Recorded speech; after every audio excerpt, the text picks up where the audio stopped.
So let us start with the Kumbh Mela, a classic example of minimum governance, maximum publicity. The publicity blitz and event management at this year's Kumbh is so overpowering that it is as if there has never been a Kumbh Mela before. जब ये जानकारी हो गई कि कुछ लोगों की जान चली गई, लाशें हैं जो मोर्चरी में पड़ी हैं, अस्पताल में पड़ी हैं, उसके बाद सोचिए सरकार क्या कर रही है।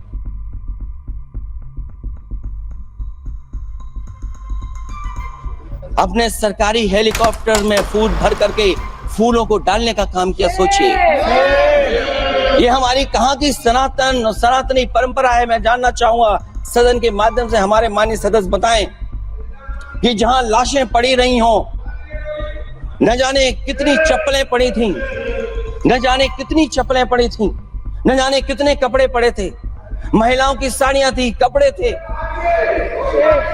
लेकिन उनको कैसे उठाया गया? उन सबको उठाया गया जेसीबी मशीन से, ट्रैक्टर की ट्रॉली से। उनसे उठा करके कहां फेंका कोई नहीं जानता। I was a journalist, sir. I covered the Kumbh Mela in 2001 and 2013. Much less hype, much more orderly for crowd management, much better crowd management. This time there has been this tragic stampede. More and more evidence is emerging, sir. It's not just one stampede. There are 2 stampedes, maybe 3 stampedes. Investigative journalists are reporting far higher numbers of dead than the government is telling us.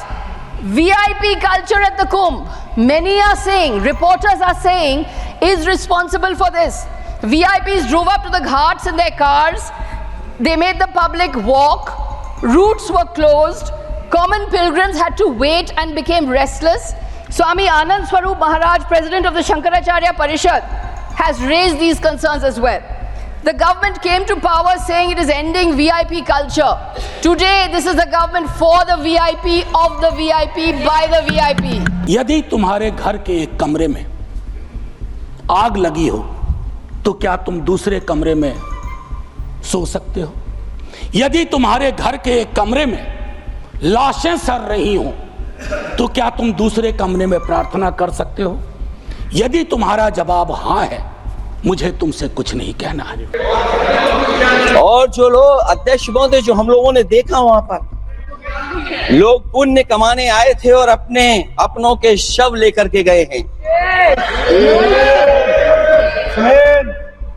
चमत्कारी करिश्मा तो ये हुआ है, श्रद्धालुओं के शव मिल गए थे, पर सरकार स्नान करने वाले मरने वालों की बात स्वीकार नहीं कर रही थी।